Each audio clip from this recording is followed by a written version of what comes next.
Joseph Tardy pour l'entreprise ASM. Très bien. Merci Dorian. Je partage mon écran. Oui, Dites-moi très si c'est bien. OK. Bonjour à tous. Voilà, Joseph Tardy. Je suis assis dans ma voiture en partage de connexion avec mon smartphone. J'espère que je n'aurai pas de problème de connexion de rendez-vous, mais voilà. Je suis donc salarié de la marque ASM, le groupe Elica, depuis bientôt 8 ans. J'ai 40 ans et je vis dans la région Rhône-Alpes. Donc, mon manager est en Italie, à l'usine. Mais le PDG est en Bulgarie, donc on a deux sites, deux usines. C'est ce que je vais un peu vous présenter cet après-midi. On est un groupe de 250 salariés. Voilà. Donc, euh, ça fait 30 ans qu'on fait des trieurs optiques. C'est notre ADN chez ASM. ASM, ça veut dire Advanced Sorting Management et Manufacturing. Ouais, pardon. Et le groupe Elica a, lui, une ADN à la base de tout ce qui est décortiquage du tournesol et nettoyage des grains. Le groupe Aelica a été le revendeur exclusif de la marque ASM pendant une douzaine d'années dans l'Europe de l'Est. Et en plein Covid, il y a une fusion. Le groupe Elica a racheté ASM, c'est pas une fusion, c'est un rachat. Et on a du coup euh, réorganisé nos forces de vente de SAV, voilà, pour proposer une solution clé en main de chaîne de triage de la réception des lots à l'ensachage, à l'emballage. Donc, on parle beaucoup semences, évidemment, dans le triage fin. On parle aussi alimentaire, normes alimentaires, et après, la grande culture, etc. Voilà, donc l'image que vous voyez, c'est notre usine en Italie, à Bologne. Et voilà, et moi, je suis basé vers Lyon, à l'est de Lyon. Deuxième image, c'est une illustration d'une chaîne de décortiquage et de triage. Euh, bon, on fait principalement du tournesol, mais on a d'autres expertises pour l'alimentaire, épeautres, etc. Euh, donc, dans une chaîne de triage, on a des pré-nettoyeurs rotatifs, on a du calibrage, on a du triage à grille, on a des épierreurs, des trieurs alvéolaires, des trieurs optiques du coup. Et autour de tout ça, on a toute une gamme de manutention, élévateur à godet simple, élévateur à godet basculant pour être atraumatique et pas fragiliser les graines, et toute une gamme de convoyeurs aussi. Des stations d'ensachage, big bag ou sac 25 kg. Parlons principalement des trieurs optiques qui sont beaucoup utilisés en expérimentation, en labo. Euh, Donc, comme je le disais plus tôt, on en fait depuis quelques années. On a des gammes industrielles que je vais vous présenter, mais surtout une gamme labo. C'est le modèle Eureka qui est sorti fin 2020. Le modèle Eureka qui est un petit peu une révolution du modèle Lapsid qui date des années 2014. Et aujourd'hui, ce modèle Eureka est utilisé dans des grands groupes comme Syngenta, Bayer, BASF, et après en semences florales et potagères, Bejo, HM Close, Enza, voilà, pour tout ce qui est semences. On travaille des petites graines, des très petites graines et des petits lots de quelques centaines de grammes à plusieurs dizaines, centaines de kilos. Voilà. Une parenthèse par rapport à l'appareil POTEST, c'est de l'analyse optique des poudres et des pulvérulents, co-développement avec Nestlé pour les laits infantiles. Voilà, je referme la parenthèse. Donc, nos champs d'application sont assez larges. Oui, c'est les grains, c'est les semences. Mais à côté de ça, il y a une grosse activité plastique, recyclage des plastiques. À la base, je suis ingé, plasturgiste. C'est pour ça que j'ai mis le pied un peu là-dedans, dans le trieur optique, il y a quelques années. On trie les PVC par leur couleur, on trie les polyoléfines, etc. Donc dans les centres de triage et chez les industriels qui font du triage pied de presse. Voilà. La gamme Quasar. Donc Quasar, c'est un trieur optique industriel, donc gros débit entre guillemets. Ça peut aller jusqu'à 40 tonnes-heure pour un trieur avec 6 modules, 6 canaux, base blé, évidemment. Voilà, lancement fin 2019, ça fait déjà quelques années, plusieurs itérations de soft, une machine très mûre et qui apporte ouais, beaucoup de satisfaction et de performance, de débit, une interface très intuitive.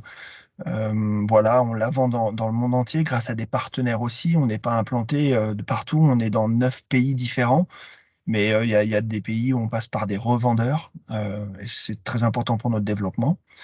On voit dessous des images de machines en inox. Dans l'industrie agroalimentaire, avec des nettoyages très particuliers, c'est nécessaire, ou l'industrie saline, etc. On trie le sel. Voilà. Évidemment, un trieur optique, il doit s'intégrer dans une chaîne de triage, donc il faut l'alimenter. L'alimenter, ça veut dire euh, l'équiper d'une trémie, un stock tampon, un petit boisseau qui permet de retenir du grain afin que le trieur optique puisse après, lui, fonctionner sur un débit continu, qui est garant d'un résultat de triage parfait. Et on récupère un grain trié sous l'appareil. Donc c'est pour ça que c'est souvent installé sur une plateforme. Et sous l'appareil, on récupère deux fractions, le bon et le mauvais. Le mauvais qui est dévié par des petits éjecteurs à air comprimé.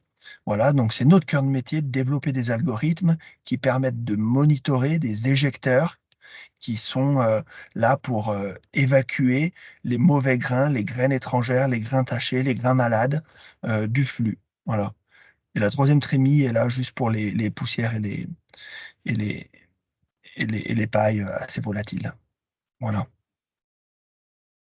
Donc, mon rôle est justement d'accompagner nos clients, les intégrateurs, à bien installer ces machines-là. Parce que souvent, on conseille nos clients d'avoir un canal dédié au recyclage des déchets. Contrairement à d'autres machines de triage mécanique, le trieur optique fait des faux rejets. Des faux rejets, dans notre jargon, ça veut dire un bon grain éjecté avec les mauvais. Et le bon grain, bah, il est bon, on veut le recycler et on dirige les déchets, du coup, du flux principal dans un canal auxiliaire à droite ou à gauche, généralement. Et ça nous permet d'avoir un taux de triage voilà, proche de la perfection. Vous m'entendez toujours bien, Dorian? C'est tout bon? Oui, Oui, c'est tout bon. parfait. Très bien. Ça fonctionne. Voilà.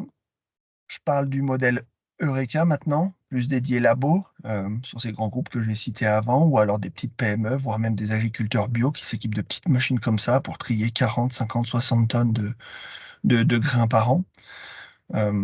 Ça peut aller jusqu'à 600 kg base blé, donc tout doucement, on peut remplir un sac voilà, comme un sablier. C'est un canal qui fait que 9 cm, contrairement à 36 cm pour la gamme Kazar, donc forcément on passe à un plus petit volume de grains, des tout petites électrovannes. Et l'avantage de cette machine, c'est qu'il y a un module qui se retire sur le côté de la machine et qui permet un nettoyage à cœur du trieur optique euh, très facilement par l'opérateur. Et, et pour nous, c'était crucial de proposer cette solution-là à nos clients pour éviter des contaminations transverses, croisées entre de l'eau. Euh, et du coup, ils ont juste à passer d'un programme à l'autre avec un coup de soufflette au milieu et être sûr qu'il n'y a pas une graine résidente qui contaminera l'eau suivante. Voilà, donc c'est vraiment la maniabilité. J'ai des clients qui font 200 runs par jour, quoi. Voilà, avec des lots différents. Voilà. Euh, j'ai aussi des clients qui utilisent les deux modèles, Quasar et Eureka, en chaîne de triage en continu ou en labo. Et c'est le même soft, c'est la même interface, c'est la même technologie, juste dans une carcasse plus petite. Et ça permet vraiment d'avoir euh, une prise en main très rapide par l'ensemble du personnel, etc. Une homogénéisation des standards, quoi. Voilà. Et on récupère ces lots-là, du coup, dans des petites caisses antistatiques où on peut réfléchir à remplir des palox, des petits big bags, des octabins et autres. Voilà. Donc aujourd'hui, dans le monde des trieurs optiques, les caméras sont toutes hyper performantes. J'ai même envie de dire trop. On parle de 4K, voire même du 8K maintenant. Le plus important, c'est d'avoir une puissance de processeur et un algorithme adapté. On arrive à avoir des très petites graines, des défauts, des grains tachés, des grains fendus, des grains cassés. Et en addition des caméras couleurs qui permettent de trier par la couleur et par la forme, on rajoute des capteurs infrarouges, des caméras infrarouges qui, elles, nous permettent d'éjecter euh, des graines ou des corps étrangers qui ont la même couleur et la même forme que le bon grain. Donc quand la caméra couleur n'arrive plus à suivre, l'infrarouge est un complément et on sort, voilà, je vous montre quelques exemples, des grains fusariés. Donc au centre, on a une photo du grain bon et à droite des rejets et on arrive à sortir les grains fusariés par exemple. Les grains vêtus, des grains nus après décortiquage. Par exemple, c'est souvent que l'enveloppe qui est inerte ressort mieux à l'infrarouge, évidemment. Et dans des applications fruits secs, les coques, des pistaches, et dans d'autres applications légumineuses, les cailloux, les petits calcaires dans le pois chiche, par exemple, ou la petite motte de terre dans la lentille. C'est des applications très fréquentes. Voilà. Il y a la sclérote aussi, la sclérote dans le tournesol, j'avais oublié ce slide, mais en effet, la sclérote, vous voyez, elle peut vraiment avoir la même forme, la même couleur qu'une graine de tournesol, et sans l'infrarouge, on n'y arrive pas. Ouais. Ou le datura dans le sarrasin aussi. Notre, voilà. Donc, je parlais de l'interface, évidemment, dans plusieurs langages, anglais, français, italien, allemand, avec une liste de réglages prédéfinie. On vous donne la liberté de créer vos propres règles, de modifier les programmes, d'augmenter ou de diminuer la sensibilité des éjections par typologie de défaut. Voilà. Et, euh, et voilà un petit peu l'historique de nos ventes aujourd'hui, principalement en Europe, évidemment, autour de l'Italie depuis 30 ans, mais aussi beaucoup en Europe de l'Est et en Asie. Le service après-vente aujourd'hui résout 95% des problèmes par la téléassistance. Voilà, on a un opérateur qui vous écoute, qui vous répond s'il y a une alarme, un bug, s'il faut changer un fusible. C'est vraiment le cas d'école. Et après, on a évidemment une équipe mobile qui intervient pour les mises en service, les formations, les réparations, les choses comme ça. Voilà. Et moi, je ne suis pas leur responsable, mais je coordonne un peu le chef d'orchestre avec leur manager sur mon territoire. Donc, je m'occupe de la France, de la Belgique et des Pays-Bas. Parce que beaucoup de passerelles Pays-Bas-France sur pour l'activité semences florales et potagères. Voilà. Et donc, je vous invite pour conclure à venir tester gratuitement vos produits dans notre centre d'essai en Italie, à Bologne. C'est très simple, il faut m'envoyer un petit colis où vous venez avec et on vous délivre un rapport d'essai, des vidéos. Ça vous permet de, de tester nos machines pour tester la qualité de triage, mais aussi à quel débit elles vont tourner et, euh, et déjà ben, enrichir votre expérience sur ces machines-là avant d'envisager peut-être un jour un investissement. Voilà. Voilà. Alors, je quitte le mode plein écran. Merci Joseph, merci pour cette présentation. De rien. C'est parfait, c'est parfait. Oui, merci. Donc, j'ai retenu 3 gammes, moi, Quasar, Eureka, Vision. Une invitation à tester l'efficacité du tri des appareils que tu proposes. Je n'ai pas vu de questions dans le chat, mais moi, j'en avais une tout de même. En termes d'apprentissage pour la machine, pour lui apprendre, ou enfin, je ne sais pas quels sont les bons termes, mais en tout cas, arriver à sortir la bonne impureté. On voit que les enjeux sont vraiment très importants sur, oui, par exemple, des semences avec des très grandes valeurs ajoutées, je pense aux potagères ou autres. Mais dans nos programmes de recherche que certains instituts mènent, par moment, on a aussi besoin de ce travail hyper qualitatif du bon triage au bon endroit au bon moment sans faire trop de casse, sans biaiser l'échantillon que l'on soumet. Explique-nous un peu comment ces réglages se font, notamment sur la machine Vision, je pense, où Eureka c'est peut-être plus connu par le public, mais voilà, explique-nous comment tout ça se paramètre. Alors, dans notre jargon, on parle de règles qui constituent un programme. On peut avoir du coup un programme blé avec 3 règles. Une règle pour sortir l'orge du blé, c'est très courant. Une règle pour sortir le grain fusarié du blé avec l'infrarouge, comme je l'ai montré. Et une 3e règle pour sortir tout ce qui est sombre. Sombre, ça va être ergot, graines étrangères, etc. Donc 3 règles constituent un programme blé. Et pour créer ces règles-là, on vient faire une image, une capture d'écran du grain qui tombe devant les caméras et on éduque l'appareil en cliquant sur les mauvaises graines pour que l'appareil identifie le spectre de couleur, le spectre couleur et infrarouge qui caractérise les indésirables. D'accord. Voilà. Et après, il y a du réglage très fin sur lequel on peut jongler. C'est le délai et le temps d'éjection pour essayer de minimiser la quantité de déchets et d'avoir un tir très court et bien placé. Voilà. Oui, c'est ça. Voilà. D'accord. Et donc, pour parler de la formation, la première étape de formation, j'ai envie de dire que ça se passe lors de ces essais, les essais que j'invitais à faire en Italie. Généralement, quelqu'un qui vient passer une journée avec nous faire des essais gratuits, je répète, et qui permettent de découvrir l'appareil, repartent avec déjà un certain niveau de compétence et savent utiliser la machine et savent à peu près l'utiliser pour quand ils vont l'avoir dans leur labo. Et nous, on livre toujours cette machine-là avec au minimum 2 jours de mise en service et de formation. Très bien, très bien, très bien, très bien. Impeccable. Donc, on a compris qu'il y avait quand même des pré-réglages, voilà, des pré-réglages établis Voilà. pour Ouais. pouvoir approcher assez rapidement un travail de qualité. Ok. Exactement. Et j'ai envie de conclure en disant qu'une fois qu'on a un programme blé, on le recharge quand on passe un lot de blé, quand on passe d'un blé à un orge, un avoine, etc. Et après, il y a juste un curseur qu'on monte et qu'on descend sur la page principale et qui augmente ou diminue la sensibilité d'éjection. Voilà. C'est une petite gymnastique à trouver.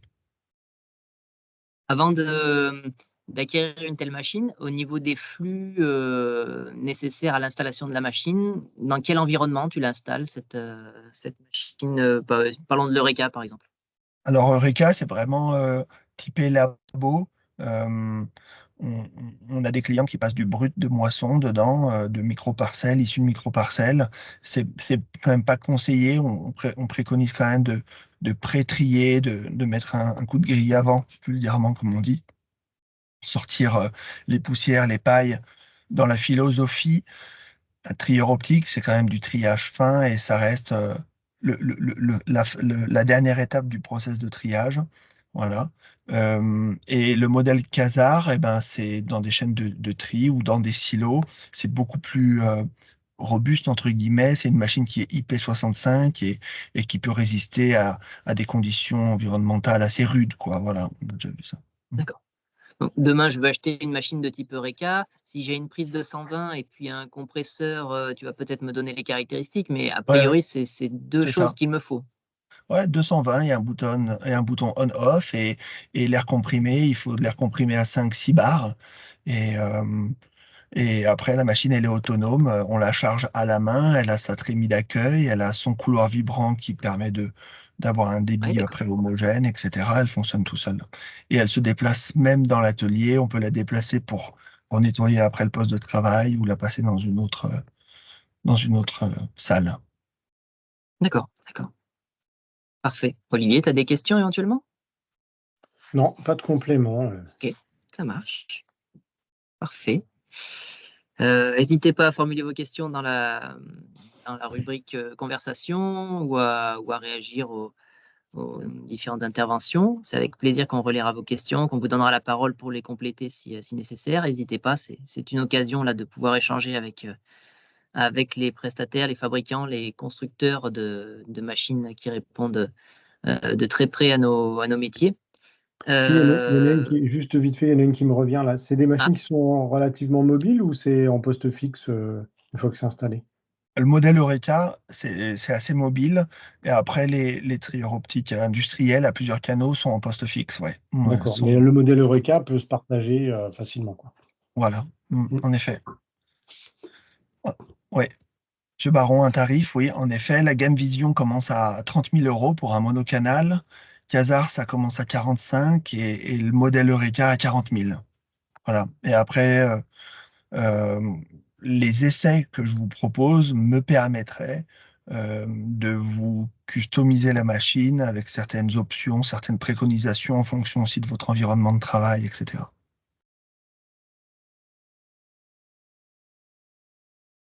Très bien, très bien, très bien. Ça marche. Bon, bah super, 62 participants. Ouais, Bravo, c'est ça, Fmex. exactement. Ouais, c'est Ah très ouais, bien. exactement. Ouais. Eh ben Joseph, merci beaucoup pour cette intervention. Si il n'y a Merci. pas d'autres questions se profilent, si Merci jamais Dorian, merci quelques Olivier. retardataires sont en train de formuler, on n'hésitera pas à te transmettre les questions ou à transmettre tes coordonnées pour pouvoir y répondre sans Voilà, faute. ouais. Comme la présentation est enregistrée, bah voilà, ça te donnera aussi peut-être lieu à des questions a posteriori. N'hésitez Je le pas, souhaite. et mes coordonnées sont dans la présentation aussi, n'hésitez pas à me contacter. Parfait. Ouais. Ceux qui ont repris la présentation en cours, c'est vrai que vous pourrez retrouver sur le site de la FMEX après toute la présentation. Voilà, on mettra ça en ligne. Eh ben, merci, bon travail. Bonne journée Merci à Joseph. tous. Merci. Merci, à très Merci à vous. bientôt. Au revoir.